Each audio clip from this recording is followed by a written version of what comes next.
What is up, everybody? I am Kevin Iole, and welcome back. I appreciate you. My guest right now will be fighting in the main event of Power Slap 7. You saw star-studded Power Slap 6, and this guy took over the show that night with an unbelievable knockout of Nate Burnard. Of course, I am talking about the King of Kings, Ryan Phillips. How are you, Ryan? Oh, yeah. I'm doing good, Kevin. Thanks for that introduction. It's good to see you, buddy.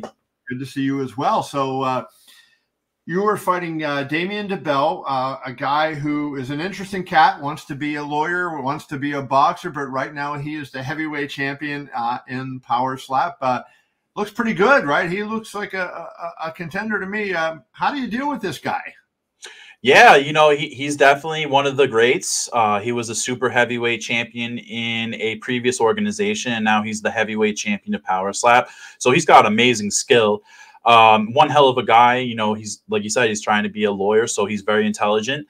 And it's one thing to be someone that has been coasting by, in my opinion, but now he's going to hit a roadblock.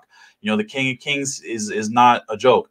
He's a different being, and when I get on that stage and I unleash, it's going to be a problem for the bell. A lot of fighters, have backgrounds of, hey, I fought on the streets and I got into boxing or MMA, whatever, to get off of that. I guess you had a big street fighting background as well. But were you always a guy that could take it? Was that one of the reasons you won those fights? Because you could survive and take the shots? Yeah, definitely. I always go back to a time when I was in high school and we were in a 1,000 attendance dance recital. And three guys were attacking my little cousin, and I stuck up for them. And those three guys actually started punching me in the face. It took about 20 or so hits, and I didn't go down. And unfortunately, those guys felt the brunt of that, and it wasn't a good day for those guys either. But yeah, I've always been able to take a shot, and in Power Slap, that's a big deal. If you can't take the shot, you're not going to be a top contender. Yeah, no, of course. And that's what I want to ask you. It's like you're in a street fight, it's just reaction, right? You don't know what's going to happen, and boom, you go from 0 to 100 and you're going at it. In Power Slap, you have time, for weeks that you're going to be fighting Damien Dibell. The night of, you're going to be sitting back through 7 or 8 other fights and waiting. What goes through your mind as you're waiting? And then when you get out there and you're on the stage and you got Tom Brady in the crowd and you got Travis Scott and all that craziness going on, like what take me through what that process is like for you? Yeah, with me, it's probably a little bit different than a lot of other competitors. Seeing that I've been in a coaching role and I've also cornered a lot of fighters. And I think a lot of fighters actually look to me for mentorship. So when I'm in the back, I'm actually going over things with some of the other competitors before their matches. I'm actually preparing, helping them as well, holding the pad, things of that sort. Not really even thinking about my match at that time. But once it's go time and they bring me out to that hallway, all it takes is a couple of minutes. I'll start getting those thoughts, I'll start hyping myself up, and then I'll turn into the king. It's a weird dynamic. Even before, when I was new to this, there was times where I would just stay by myself and isolate and just manifest. But now I'm actually comfortable and I'm more confident in my skills. So I take that confidence with me out to the stage. You are a slight underdog. It's almost a pick 'em fight. I'm looking one of the bet. Oh, the odds are out. Betway, a place online, has Dibell -135. They have you at even money. Do you think that odds reflects, is it power or chin that those odds reflect? That's a good question. I've always wondered that myself. I think it has a lot to do with the competition that you may have faced. The match I had with Nate, I was a 6-1 underdog. So for me now to be even, and even before that with Darius the Destroyer, I was also a big underdog. I think 4-1 at that time.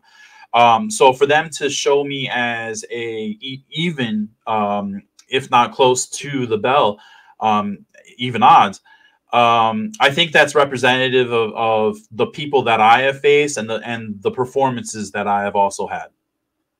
And talking to DeBell, he pointed out he thought that there was some controversy surrounding your win over Nate, that, you know, there might have been steps and that there was something going on. Defend yourself. I mean, I'm sure you feel like you did not foul. That was a hellacious knockout that you scored over him. And I was under the impression he was going to be able to eat your shots, you know, because he was so big and burly and having that football background. You kind of have you know, you get hit up high sometimes by the lineman. He certainly didn't do that. What was your take on the shot and the finish with Nate Burnard? Yeah, you know, with the first shot that I gave him, you know, they called a foul. Now, when I watch it back, it's really close. You know, we do have a little bit of leeway with our feet to where we can lift them up just a little bit. I did raise my heel up a little bit more.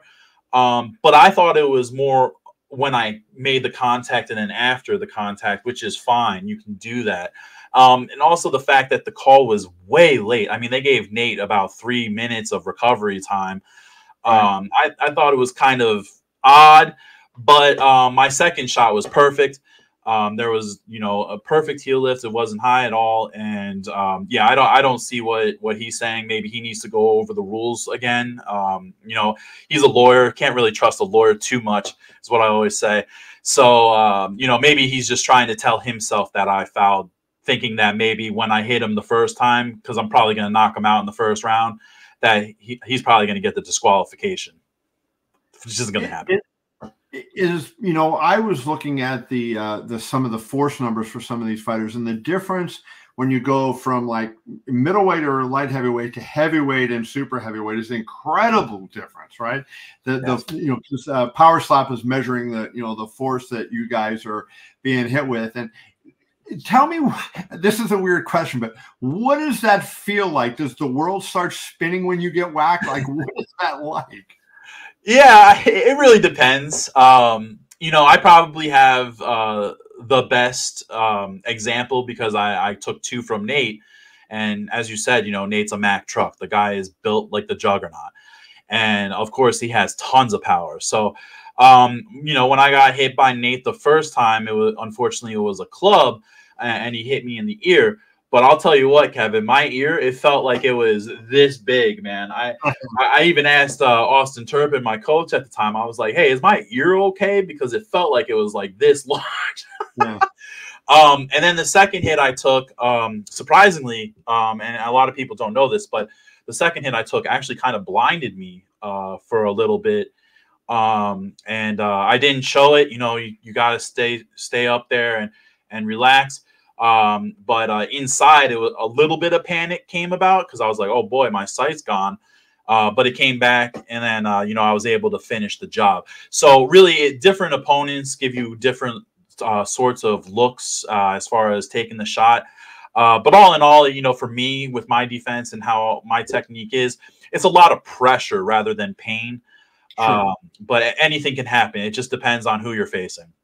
So, you know, I think the critics of this sport, there's 2 things. Obviously, the number one thing, and you know what I'm going to say, is the hands behind the back, the undefended strike, right? And no other sport is that happen.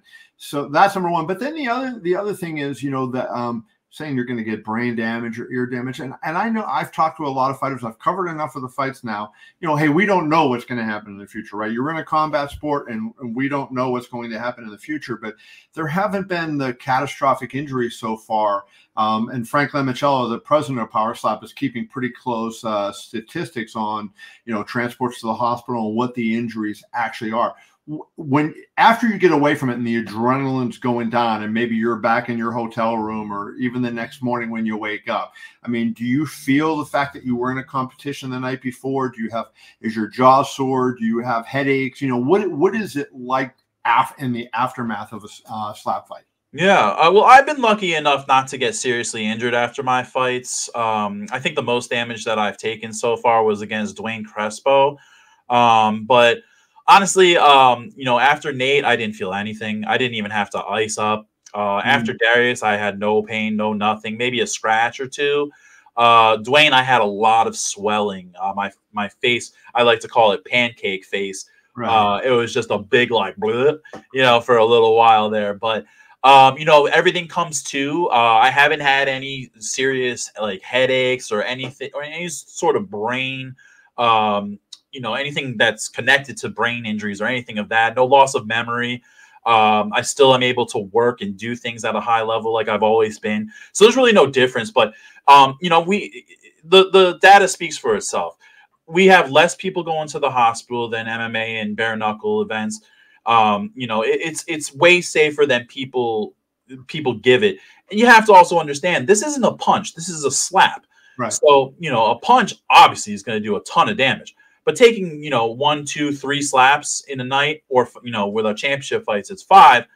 You know, it's to me, I don't see how this is any worse than any other sport out there.